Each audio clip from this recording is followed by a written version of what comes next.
Hello, everyone, and welcome back to the Dumbphone live stream. Today we have a few things to go over and the news, and that's what we're gonna do. I don't really have a plan for a demo today. I'll probably do another live stream in July where I get to do more of a demo for devices.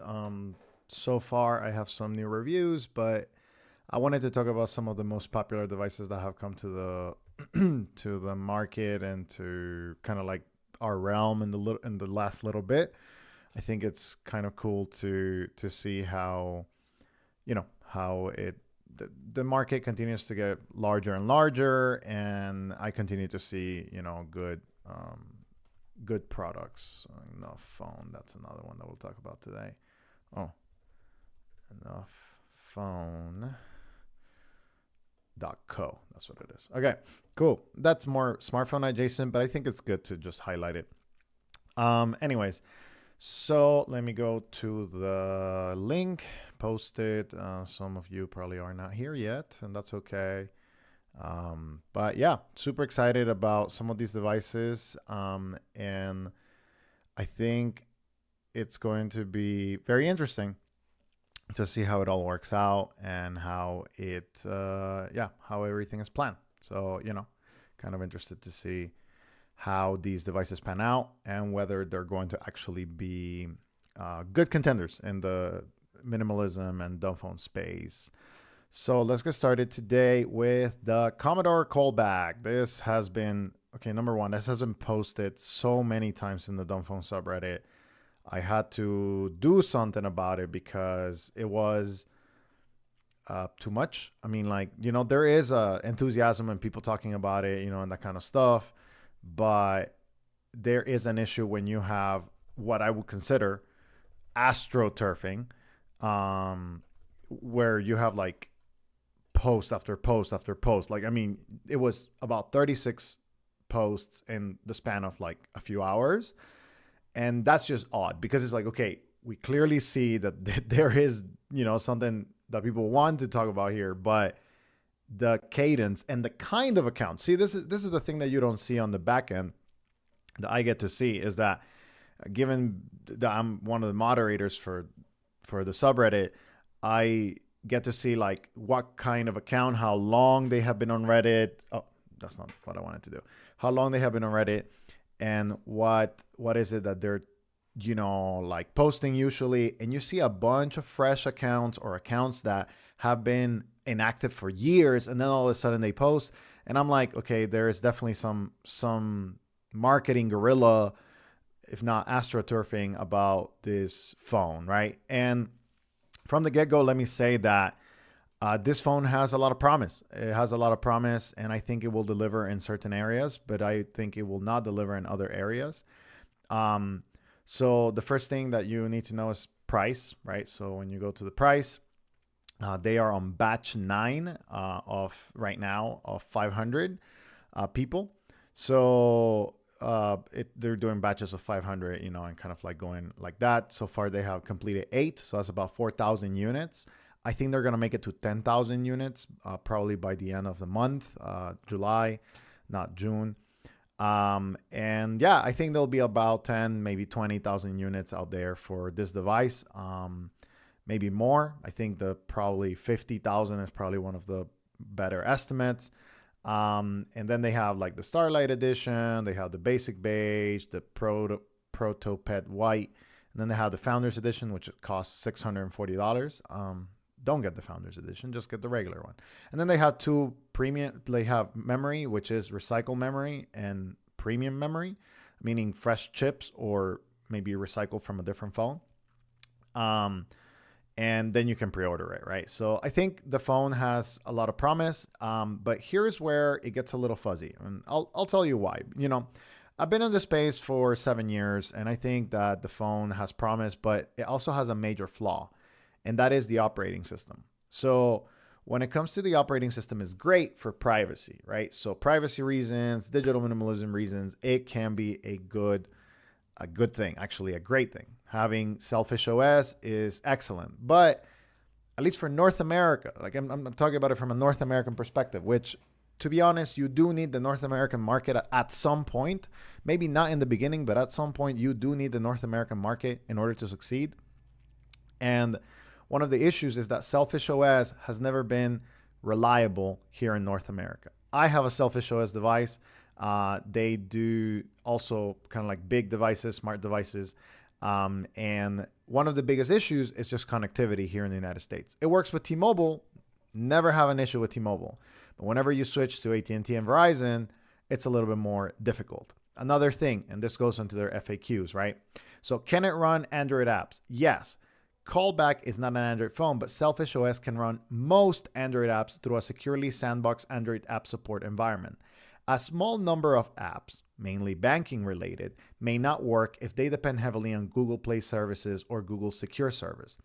And it's not only banking apps. A helpful resource for this is Plexus from TechLore. So this essentially will tell you if your app will work on the Commodore or not. So let's say WhatsApp, no problem, right? So we're going to look up WhatsApp, and it's going to have a gold ranking, right? So the gold ranking here says this works. WhatsApp Business has a silver ranking, which means it works most of the time. But let's look for Bank of America, for example, right? Bank of America. Let's see if it shows up. Bank of America, gold, perfect. It works. It seems to be fine. No issues right there whatsoever. Either de-Googled or no micro G services. Let's look at Chase Bank. Let's see if it works. Chase Bank has a more opaque silver service. And if you go into this other app, clearly there are two apps, this one's a bronze, so it might not work altogether, or maybe some features will not work. And I think this is where, in my personal opinion, yes, I think it's cool that we get a Selfish OS device in North America in a flip phone form factor. It's Linux based, a lot of good things. Awesome. Love that. At the same time, we have an issue here because not every app is going to work. And some people are buying this with the app environment promise. So they're like, oh, I can have WhatsApp, perfect. I can have certain things, perfect. And those people are going to be disappointed. So in my opinion, if you're going to buy this phone, buy it for what it's actually trying to do, which is be a basic phone with 1, 2, maybe 3 more apps that works in that.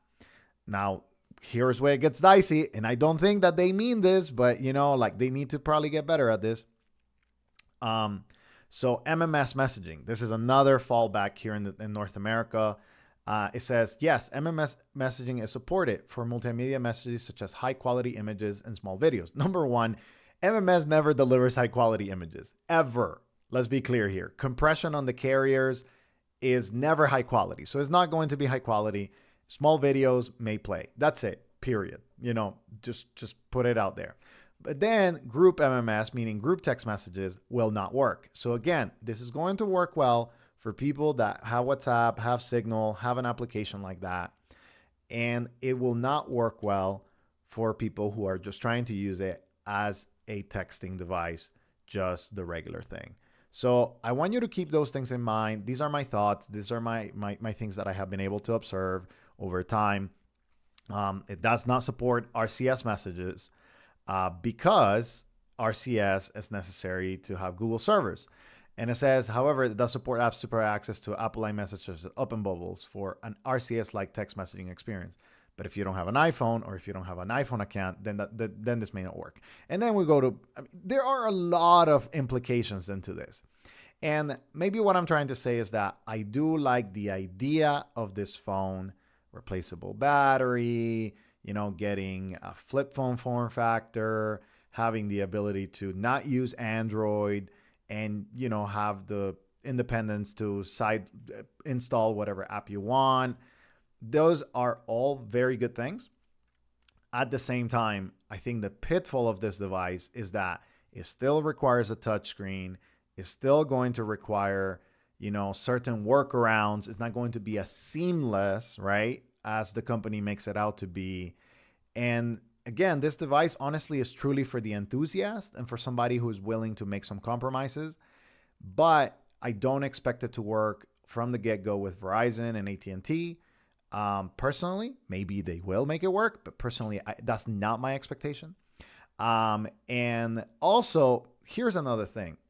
I'm not sure how much work they're doing on the Linux background, but one thing that I know about Linux as an operating system is that it can be cracked.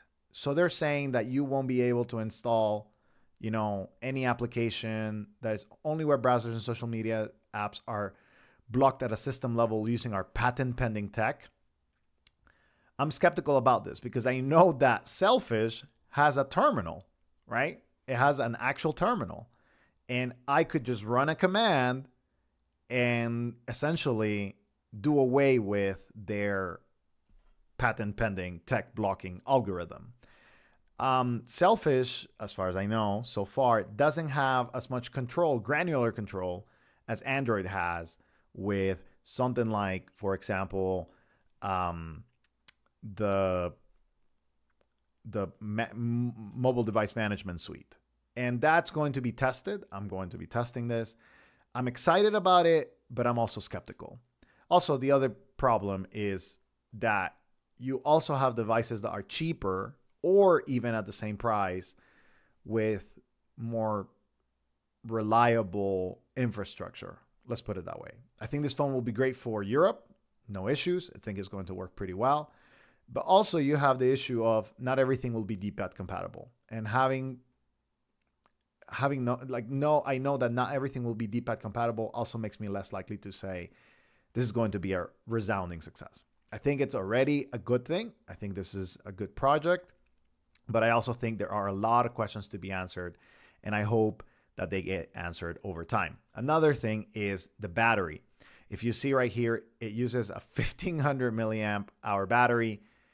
Selfish is not very intensive, but Android is. And whenever you have Android and a small battery with non-tested hardware in North America that has, some difficulties doing certain aspects of the software, because again, you're running an emulator of Android on top of Selfish, it's going to be a little bit difficult and it's going to be very, very complicated, maybe let's put it that way, to get things done. Now, I do trust the team. I'm going to say that this is going to actually deliver. There are other projects that are out there that I don't know if they'll deliver, but definitely I trust the team. And I trust that it's going to be done and it's going to be released and it's going to come to the market. I actually think that it's going to be a good, it's going to be a good project overall, but there are some things that you need to be aware of. Do not expect this to be a polished product out of like from the get-go. It's going to take a lot of refinement because Selfish is not as robust as Android is. So think about it from that perspective. If you're getting it for the aesthetics, hey, that's great. Go ahead, get it for the aesthetics. But if you're getting it as a very functional product, there are other products out there that are cheaper that I think provide a better option than, spending $400 to $450 on the device. So just thoughts about that. Second is the Clicks Communicator. There is a new video on this on YouTube on their Clicks channel. We'll put it here, Clicks Communicator. So there's a first look. This is literally 12 hours ago. It just released. So if you want to take a look into it and take a peek as to how it works, I highly recommend that you go check it out. I think that this is honestly a good device for the working professional. The smaller screen is going to be helpful in order to reduce distraction, in my opinion. I think it's going to create a good pocket of, like how it is all working. And I think that so far is having a great impact. Personally, I think it's having a great impact on, kind of like just competition. Now you can see that it works. You can swipe. You can, again, this is more towards the working professional. You want a smaller screen. You want a QWERTY keyboard. You want it from a team that actually is designing something that is going to be very polished. Yeah, and they're working on all of that. So I definitely think that you should give it a go to this video, and go check it out. It's quite interesting to see some aspects of the video. Here, maybe I can play it. And I mean, they go over like typing, they go over how it works with like your favorite apps, etc., etc. Do not mistake this as a dumb phone. This is definitely a smartphone, but I think that having the ability to, have a device that is smaller, has a QWERTY keyboard, it's not made for entertainment consumption, but more towards communication, is going to help a lot of people. And I think it's definitely a welcome change in the digital minimalism conversation. So that's good. Now, there is a direct competitor to this. Yes, Unihertz has a direct competitor. As you may have seen, the Unihertz Titan Elite 2, it's a competitor to this. Unfortunately, as the reviews have shown, this device is not optimized. It needs a lot of improvement. And honestly, unfortunately, that is going to keep hindering it, not only because of the design, but also because of the compatibility with a lot of things. And, I personally don't think it's worth it, But there is another one, which remains to be seen whether it's going to be worth it or not. I can tell you that the Minimal Company, yes, had a lot of issues. They got over a lot of them. They still have some issues, but now they're releasing a new device called the Minimal Phone 2, of course. This is the company that created the e-ink device. And I have seen the Minimal Phone 2 in prototype stages. When I went to do a visit to their office, I saw a lot of prototypes that they were working on. And I can tell you that I'm excited because I think that this is actual competition to the clicks. The Unihertz seems like actual competition, but all of the bugs and lack of implementations and features do not make it actual competition. I think the Minimal Phone Company 2 is going to surprise you more than you think and is going to be actual competition to the clicks. Between the two, I probably will still pick the clicks just because I think it's maybe more trustworthy. But this is actually going to turn some heads, in my opinion. And I think it's going to help people to kind of have a lot of competition and, consider the different options. It's quite interesting that we're getting a lot of different form factors in the industry, not only for digital minimalism, but also for, QWERTY keyboards, maybe a slider. So, I mean, right now, the only one that we have is the Hit K1, this phone, and this may be making a return in a different shell. We'll see if that happens. I've been talking with some people in the industry that may want to make it work. But those are very interesting things that are slowly kind of trickling in. And I think this market is poised to have a lot of competition among the different brands, but also provide better services to people. So lately, in my personal device usage, I've been using the Dumbphone.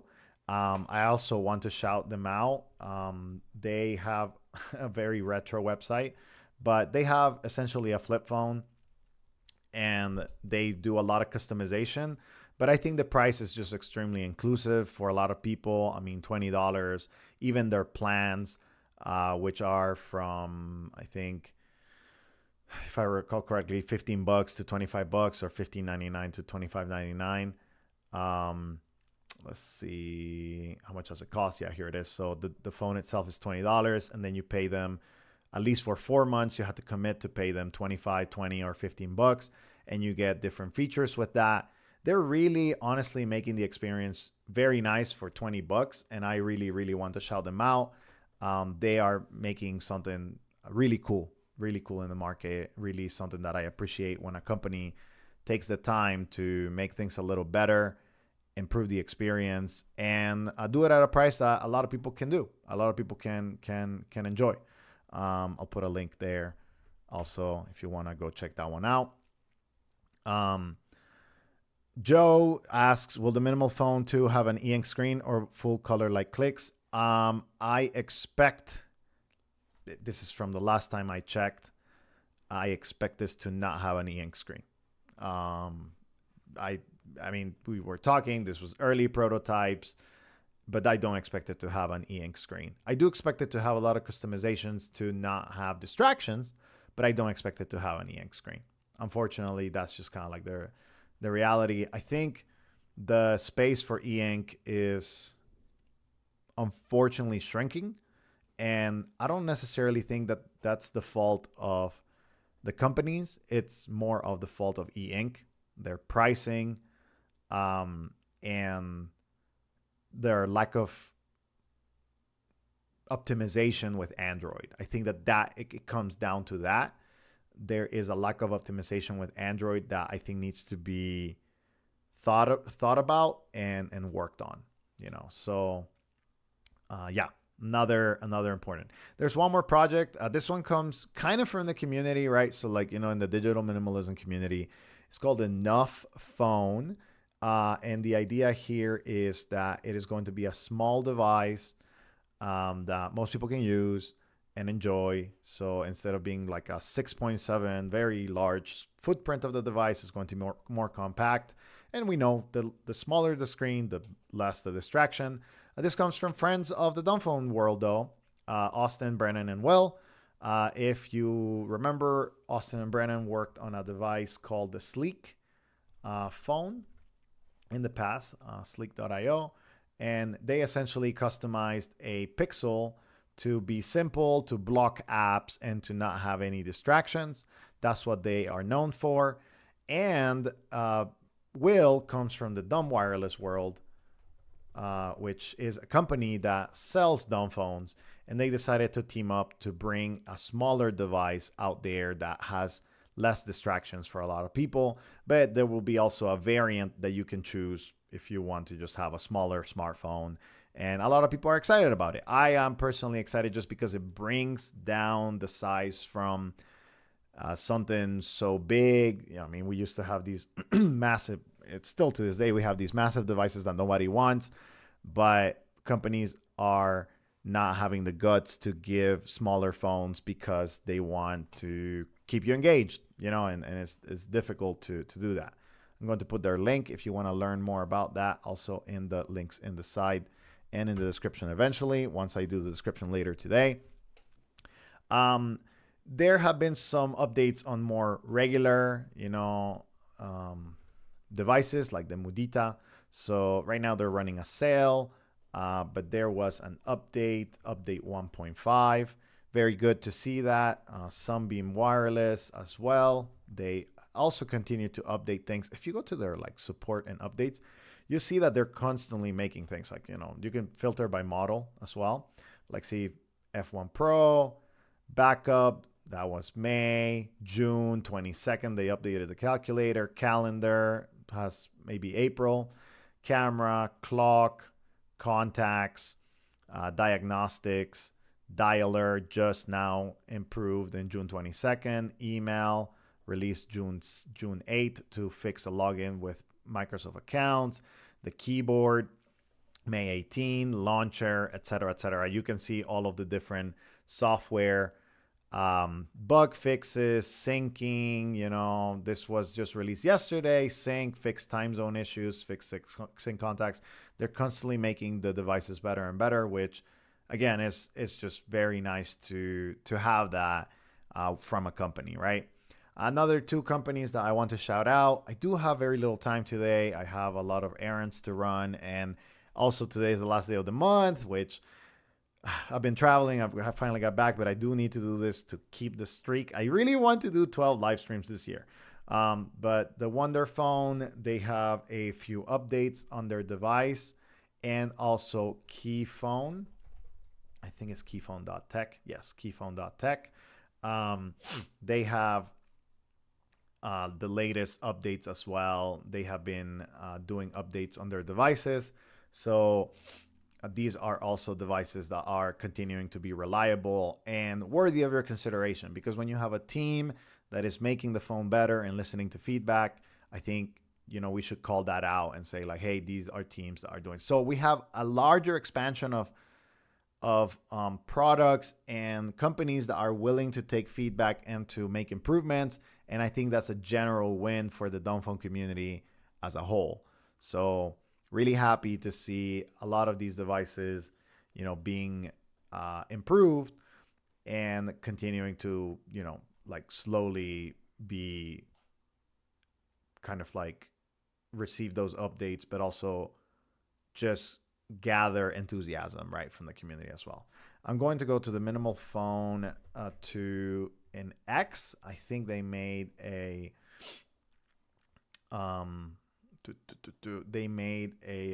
post on X. Here it is. This is how it looks. So again, you see quite similar to the Clicks communicator. And that, like, it has a screen, it has the keyboard, and definitely more raised keys, and definitely USB-C, more metallic finish, it seems. It's kind of cool. It's kind of cool to see brands listen to feedback, improve, and make things better. Although I would say you should have some skepticism because of what happened with the MP01, and I think that skepticism is warranted, and you should be careful. Same thing with new companies, like the Commodore. You should be skeptic. You should give it the benefit of the doubt, but always keep, kind of like looking at the news and seeing what's going on. Okay, I only have 4 minutes. Man, I hate when I'm rushed through the live stream. What else am I missing? Am I missing anything in specific? I'm trying to think. There are some new devices in kind of like the flip phone area. So Consumer Cellular released something called the Iris Flip 2. And you can see it right here. It's a flip phone. If you're in Consumer Cellular, I think it's pretty good for being just basic. You don't need to do a lot of different things, customizations. It just comes and it's basic for most people to use. Then we have another flip phone called the Lively Flip 3. It's actually based out of a TCL device completely. Like literally the TCL logo is in the back. And it's mainly for seniors. I haven't activated it, but I will activate it today and start testing. You can probably expect a review in the next week or two. And one thing that I don't like is that you need to activate their service in order to use it. That's kind of a bummer. Understandable, but a little bit of a bummer that I cannot put a different SIM card at all, like literally. It does not allow me to even use the device without activating it, which I think it's a little bit odd, but yeah, I get it again. They're selling you the device so that you can buy their plan. And last but not least, there are improvements. I want to say the Sight phone has some improvements. They release a few updates, and they continue to make the device better. There is not only the T9 keypad, but also they have this mini controller now. And yeah, overall, like, they have screen protectors. They continue to make more accessories and devices around this phone, and I'm happy to see those improvements as well. I'm going to leave it here for now at 30 minutes, but please drop your comments and questions about these devices that I have shared the news about, or any of the other devices that I have reviewed, or anything else. I'm always there to try to make this as valuable for you. Just ask a question. I'll try to get you an answer. Sometimes I miss questions. I'm sorry about those. There's a lot of questions out there. But yeah, trying to make it helpful, trying to make it as something that can help each and every one of you. Avocado asks, what's my daily driver? The Light Phone 3. So if there is a reason, it's a premium device. It's a device that is well supported, well loved by its company. It has updates every month, and it works. It works in North America. It works in internationally. I don't have to really think about it much. And I love the feature set. The feature set works for my lifestyle, phone, directions, music, notes, hotspot, very simple things. It's not for everybody, but honestly, I've had the Light Phone for 7 years now. I started with the Light Phone 2. I love their implementations. Now we have the Light Phone 3. It's even better. And with their latest updates to the developer portal, the updates with the developer portal, the device is about to get a lot better. So if you don't know about the developer portal, so they just announced this program. I'm gonna put it in the comments right here. So developer program. So they're inviting people from the community to create a tool library that is curated by the community. So instead of having only what they have developed, now you can have community created, non-commercial, open source apps. And I definitely think that that's going to bring a lot of new ideas into the fore. I know of this guy. He has scrolling. He has these already. So, for example, he has passes, which is something like a bus pass, like a QR code. Let me make sure that, you can see a little bit of it. That's fine. But let me reduce. Yeah, there we go. So you have this one, passes, which works for essentially, movie tickets. You add a pass, you take a picture, you get a QR code. He has a weather tool. He has logger, like if you want to log specific trips, whenever you are in the mountains. He also has this one that's buses. I don't know if you can see it on the side. Let me see what I can do. Where's the buses one? Right here in the middle. Yep. So the buses one is for public transit, which improves the already the experience on the Light Phone 3. So again, a lot of these are already in development, and they're going to come and be available for the Light Phone people to use them. They're all optional, which they don't come with your phone if you don't want them, which I think makes a better proposition. So if you're interested, go check this out. I'm really excited to see the tool library come with community developed apps, because it's going to make the experience more niche and more refined for people, and also takes away from feeling like the Light Phone team has to do everything, right? So yeah, those are some of the things that I've been able to kind of like showcase. Alrighty, if you have, again, any questions, comments, put them in the comments below. I'll be interacting with you guys. Thank you for watching today, and hopefully the live stream on July will be much longer, much slower, and I don't have to rush through all of these things. And also we have updates on other projects. Anyways, see ya.